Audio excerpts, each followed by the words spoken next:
Olá, meu nome é Flávia e eu vou falar sobre o sangue. Antes eu vou falar o que é a hematopoiese, que é um processo de renovação de células sanguíneas por meio de processos mitóticos, devido a essas células possuírem um curto período de vida. A hematopoiese, existem órgãos que produzem essas células iniciais, que são células que vão produzir sangue, mas que futuramente irão se especializar na medula óssea e formar células formadoras de sangue diferenciadas. No feto, o órgão hematopoético é o saco vitelínico, depois passa a ser o fígado baço, mas somente provisoriamente, porque quando o feto começa a desenvolver os ossos, ou seja, iniciar a ossificação e a produção de medula óssea, então a medula óssea passa a ser responsável por essa produção de sangue, de todas as células sanguíneas. Qual parte da medula óssea a gente utiliza? A gente utiliza a parte vermelha, porque a parte amarela tem somente células de gordura, então a parte vermelha é onde temos células pluripotentes que irão se diferenciar em célula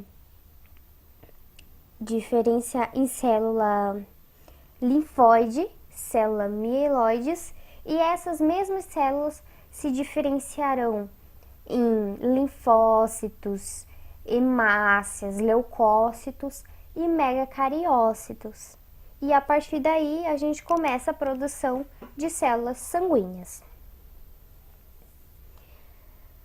O sangue, a movimentação do sangue no sistema circulatório permite a distribuição de oxigênio e de substâncias nutritivas para todas as células do nosso corpo. E também o recolhimento de substâncias tóxicas que resultam do nosso metabolismo. Basicamente, o sistema circulatório é composto pelo sangue, que, impulsionado pelo coração, circula dentro dos vasos sanguíneos. O sangue é composto por plasma e elementos figurados. O plasma constitui cerca de 55% do volume sanguíneo e é composto 90% por água. E nessa água estão imersos sais minerais, gorduras, proteínas, fatores de coagulação, hormônios e outras substâncias. E também no plasma contém o fibronogênio, que é uma proteína muito importante para a coagulação do sangue. Agora falando da parte figurada, que nessa parte contém glóbulos vermelhos, glóbulos brancos e plaquetas. A parte figurada do sangue corresponde a 45% do volume sanguíneo. Glóbulos vermelhos é a célula mais abundante no sangue humano e são células que não têm núcleos, células anucleadas. Portanto, são desprovidas de DNA. No seu interior há um pigmento chamado hemoglobina, que é o que dá a cor do pigmento vermelho. É uma molécula constituída por 4 cadeias de aminoácidos e cada uma está ligada a um grupo químico chamado M, que contém átomo de ferro em sua estrutura. Bom, a função das nossas hemácias é transportar oxigênio dos pulmões até as células do corpo, assim como transportar parte do gás carbônico produzido na respiração, que vai das células para os pulmões. Nos pulmões, onde há muito oxigênio, as moléculas de hemoglobina se combinam com moléculas de oxigênio que são transportadas para os tecidos. As hemoglobinas livres podem então se ligar ao gás carbônico produzido nos tecidos e transportá-lo para os pulmões. Agora iremos falar sobre os glóbulos brancos, ou, como conhecido, leucócitos. Os leucócitos são divididos em 5 tipos de células, né?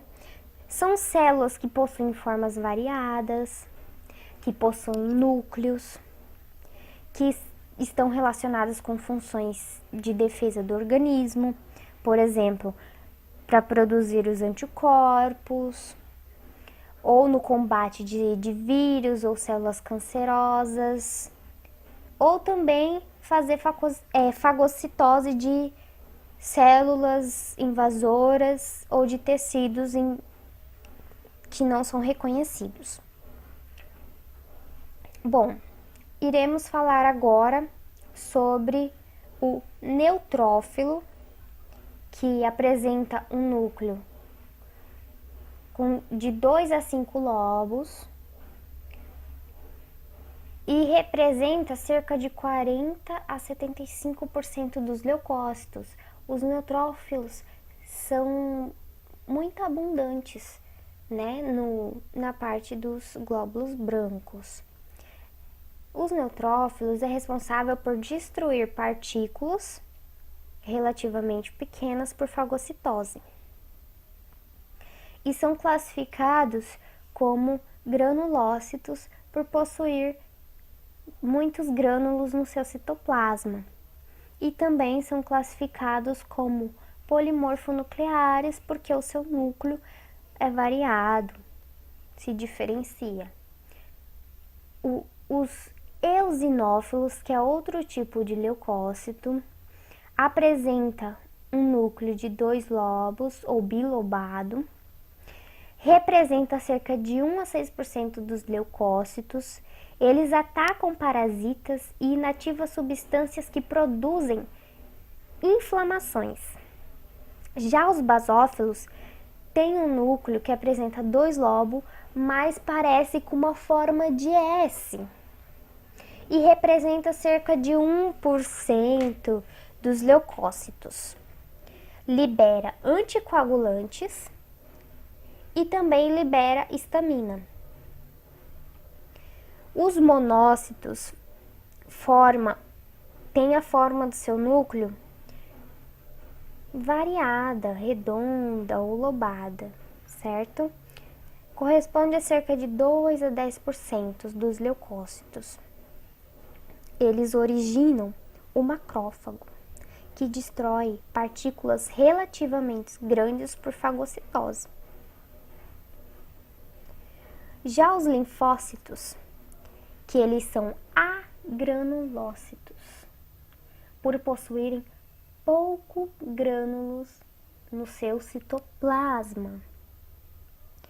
Afinal, também quase não tem citoplasma e são classificados como mononucleados, porque o seu núcleo não muda muito, é um núcleo lá grande comum.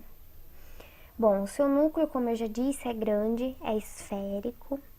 Ele corresponde a 20 a 45% dos leucócitos e estão relacionados com funções de resposta imunológica.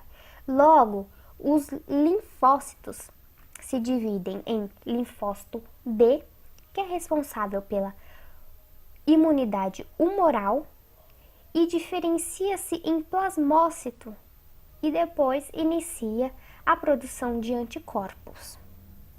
Linfócito T é responsável pela imunidade celular, rejeita tecidos estranhos e destrói células tumorais. Uma informação que a gente tem é que os linfócitos, depois que ele produz anticorpo, ele cria uma memória daquela célula invasora. Então, quando o nosso corpo estiver novamente exposto a determinado invasor, ela já tem aquela memória e ela já faz a fagocitose. Por isso, algumas doenças nós não adquirimos novamente, que é o exemplo da catapora. Plaquetas. As plaquetas são fragmentos das células do megacariócito. Os megacariócitos são grandes, se fragmentam e então nossas plaquetas é o fragmento desses megacariócitos. A função das plaquetas é coagulação sanguínea, ou seja, machucados, sangramentos, quem vai lá fazer o papel de coagulação são as nossas plaquetas.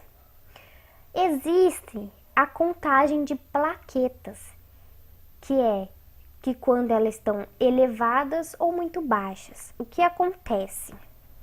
Quando as plaquetas estão em pequena quantidade, quando há uma redução de plaquetas, acontece a trombocitopenia, que leva a sangramentos que podem ser indicadores de doenças.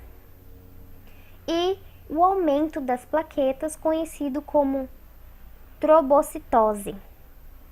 Esse aumento de plaquetas leva à propensão de formação de coágulos, que pode ser levado pela corrente sanguínea e ser levado até o cérebro ou coração e podendo causar AVC ou infartos.